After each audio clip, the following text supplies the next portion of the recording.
Sa sinugdan, gibuhat sa Dios ang tanan. Bisan ang kaguol kasakit, iyang gitugutan. Butang-butangan man ka sa tanang matang sa kadautan. Lutusun biay-biayon, daog-daogon. Malisod man ang kapanahunan, mabugnaw man ang tanan. Apan kita adunay tinud nga kasiguruhan. Padayon lang sa imong nasugdan, kayang Dios kanunay kanimo naguban. Lahutay lang sa pagalagad kaniya, kay dili kaniya biyaan ug talikdan.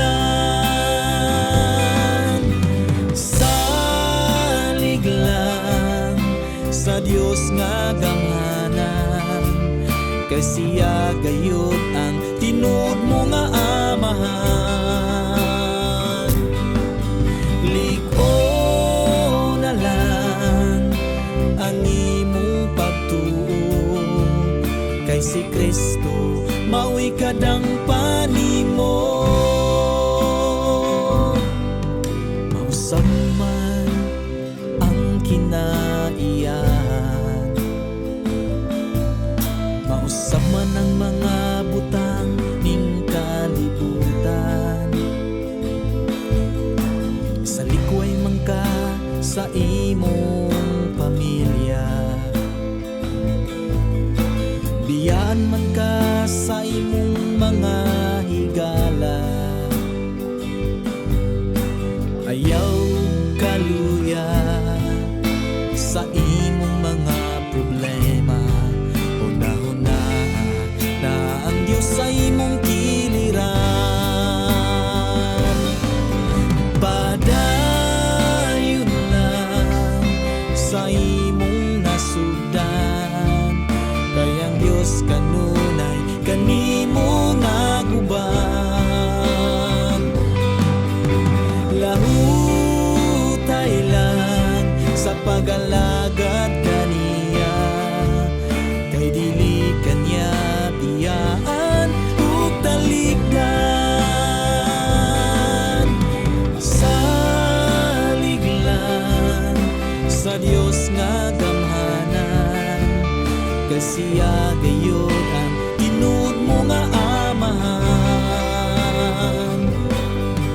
Liko na lang ang imong pagtuo, kay si Kristo mao'y kadang panimo.